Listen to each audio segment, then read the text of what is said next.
So my first unboxing of 2026 was this Yeoh bag from Hermes, and we got some mixed reviews on it. I did have one person call it very unattractive, basically not worth it. But I also had one kind subscriber ask for a more in-depth review. So this video today, I'll be talking about the Yeoh bag from Hermes. And if you're new here, my name is Elaine, and on this channel, I like to talk about bags from mid-range to vintage luxury. And what more vintage luxury can you get than a vintage Hermes Yeoh bag? I don't remember talking about it on my unboxing, but this Yeoh bag is made out of buffalo. So it's water buffalo leather. I don't think Hermes makes buffalo bags anymore. They also call it buffle or buffle skipper. There's some vintage bags out there, like my Vespa is made out of buffalo. And I really like buffalo leather because it's very hardy. It's very easy to clean, but it's not super heavy either. So it does have a little bit of a sheen, natural sheen, and then it does also have quite a bit of a grain. And so I also did do a cleaning video of this bag. Unfortunately, I could not get out all the dark spots, but I got quite a few things off, including some crusty bits. And as you can see, I have my little toast on here for a bag charm. Features about this bag. So when they first offered this bag, it came with two bag bodies. So this is the larger of the two. It's usually made out of leather. And then there also came a crinoline. So that's horsehair woven type of material. It almost looks like a pencil case. So it's about half the size. So you had like a mini bag, and it's great, you know, because you could have both a bigger bag and a mini bag all in one purchase. To switch between the two, there are two zippers. So there's a zipper on each side.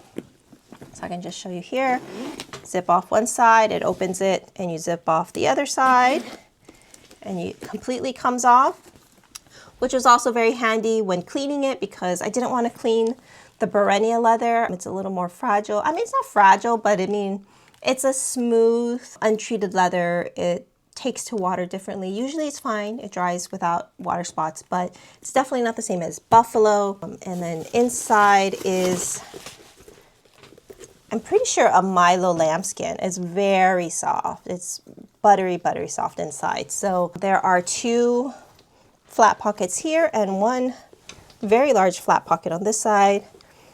Honestly, probably the best feeling leather on this bag is on the interior, you know.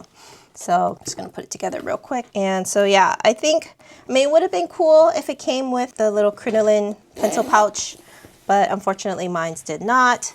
The nice thing about this bag when I'm actually using it is the fact that there's two zippers. So it doesn't matter which way I'm holding it. If I want to just unzip it, there's definitely a zipper on this side, whichever side you want. So whether it's this side on the outside or on the inside, you know, it's easy access. You don't have to know which side is the side that it opens on.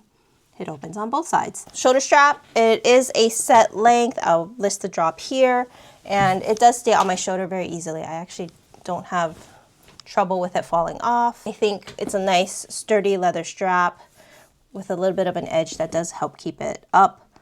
I would say the only drawback to this bag is the fact that it sometimes happens to go down like this. It like indents. And I don't think it's supposed to do that. When it indents like this, it also makes it a little harder to open the zipper. You know, it's meant to stay up like this. So that happens every once in a while. Not enough to like super annoy me, but yeah, it's just something to note. And then what fits, actually, you know what, let's just weigh it first. It weighs 1 pound, 6.2 ounces. So a little bit heavy. It's definitely because of this buffalo leather body. So yeah, now let's see what fits. So I'm using my Loewe mini Lazo tote. I actually just edited the video where I reviewed this, which was also another subscriber request. This is request number 1, request number 2.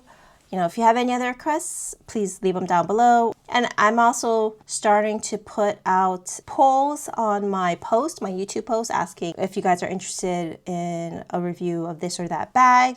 So if you'd like to weigh in on what bags I review, I highly recommend subscribing. Then you can see those posts and you can vote on them.